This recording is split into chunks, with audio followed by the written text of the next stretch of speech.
My whole story, I didn't find out it was Navajo until I was 25.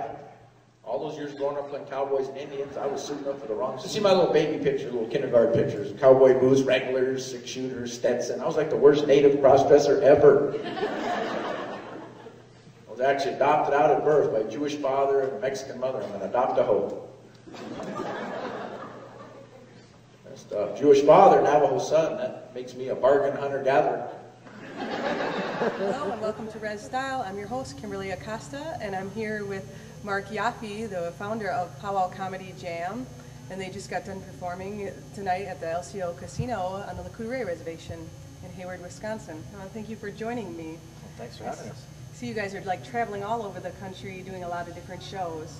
Do you want to share with me how you guys formed your group?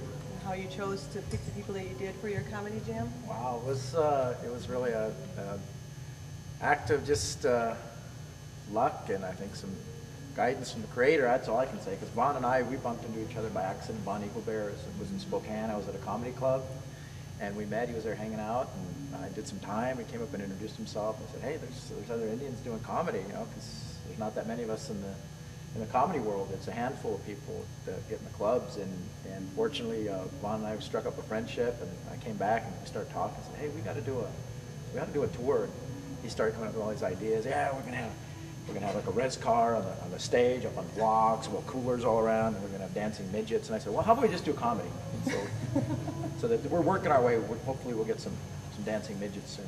We started in like 2004, and then I came across met Jim Rule when we were up working in Michigan, and Jim's like, yeah, keep in touch. I said, want to do something? And then we found JR Redwater. He'd moved to LA, and Vaughn's like, we'll talk to JR. He might want to do this. And so we came together, and you know, we're just fortunate enough that we clicked, and we got a couple of tribes that believed in us and hired us before anyone knew who we were, and now a few people actually know who we are, and hopefully we'll keep spreading the word. How long have you been doing comedy? I'm in year 11 of the 50-year plan. People, you're getting very sleepy, very sleepy. You'll get back all of the land.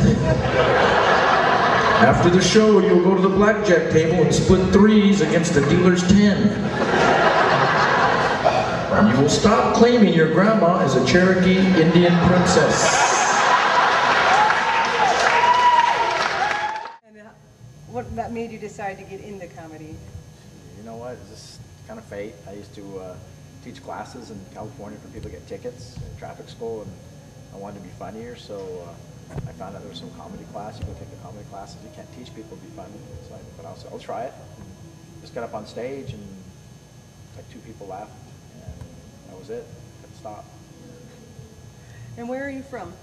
I'm originally from Los Angeles. Yeah, I was adopted out of birth. On my dad's side, I'm Mexican and Navajo, and my mom's side was the white half. So I'm the quarter blood of the group, which means I get confused a lot when I'm out on the road, meeting the full bloods and trying to blend in and not make an idiot out of myself. But man, people are so welcoming in Indian country. That's what I love about it, man. Wherever we go, people are like, hey, we're here to laugh and support. And that's been a really good inspiration working with these guys and having the support from the communities wherever we go. Yeah. You want to share with us about your whole Showtime special and who's all going to be on there? Well, it's going to be, well, the history of it was Showtime producer by the name of Neil Marshall heard about it through a friend of mine in LA, and he's like, hey, you got to get these guys on here, and we like them. And then they got one of our tapes, and it was just like a really bad quality tape. It wasn't one of our best efforts, and they're like, well, they were all gung-ho, and then they saw the tape.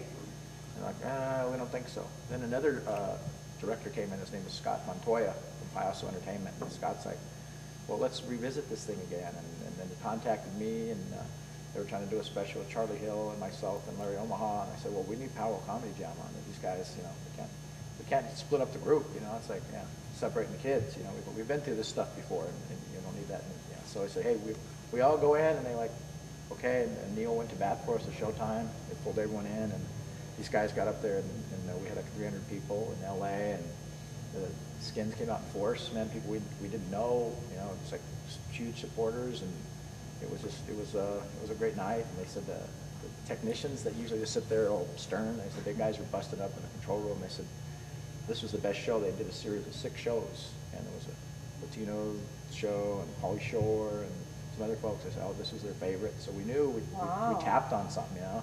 That's really big for Indian country to be able to get on Showtime with something like that. Exactly, and the Showtime producers are like, they're all, oh yeah, we like these guys, we want to do something with them. And so now, here we are almost a year later, it's gone through the editing and the slow wheels, you know, and it's finally coming. You know, we shot in January, so we've had to be patient, you know, but definitely. You know, hey, we've been through, we've had to wait through other things before, so that's part of this comedy game, is just waiting for your time, and we're hoping it brings, you know, a lot of attention to not only Native comedy, but other Native entertainers and the arts, and see how much talent we have out here in Indian country. And you have a website, Joke Signals? JokeSignals.com, yeah. Okay. So visit. We also have a fan club, so if they want to join up, we'll tell them we're in their area and when the TV stuff's happening or interviews like this, and they can plug in. And you're on Facebook and MySpace and Twitter. Facebook, you guys are just MySpace, everywhere. Twitter, SalvationArmy.com. So if anyone wants to go see their performances, just go check out jokesignals.com for their schedule.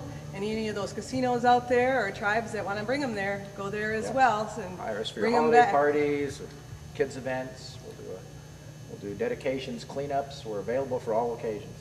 Great. I appreciate you taking time out and speaking with me. And I know you guys got to get on the road again early in the morning for another show tomorrow. So thank you. Yeah, I'm actually quarter Navajo. I'm a quarter Dene, which makes me a duh.